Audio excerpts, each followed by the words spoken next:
Minute Papillon. Bonsoir, c'est Anne-Laetitia Béraud, bon retour dans Minute Papillon. Ce vendredi soir 12 avril, on parle d'histoire. L'histoire compliquée des repas avec un ado qui décide de ne plus manger de viande.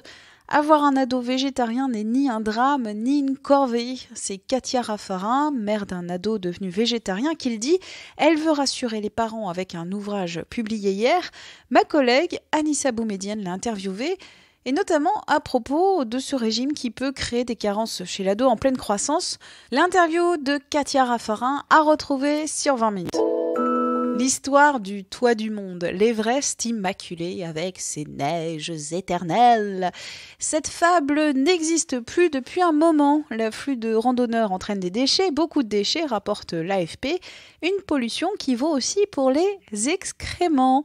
Pour protéger les pentes du sommet du monde, des toilettes vont être bientôt installées à 7000 mètres d'altitude sur le versant chinois du mont Himalayen. Ces toilettes sont temporaires, elles seront démantelées à la fin de la saison. Game of Thrones, la dernière saison de la série culte, est diffusée à partir de dimanche. Une saga qui suscite l'imagination la plus débridée des fans.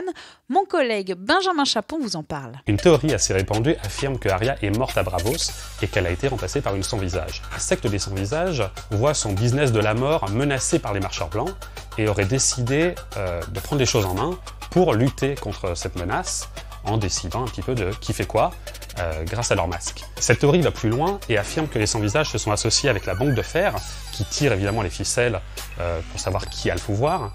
Et les sans-visages et la banque de fer vont mettre en place une démocratie parce que les masses sont plus faciles à manipuler que les monarques.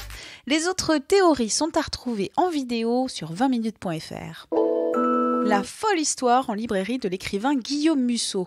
Son nouvel opus a pris la première place des meilleures ventes de livres, reléguant au deuxième rang un livre intitulé La jeune fille et la nuit, écrit par Guillaume Musso. Minute Papillon, à lundi, midi 20, passez un très bon week-end.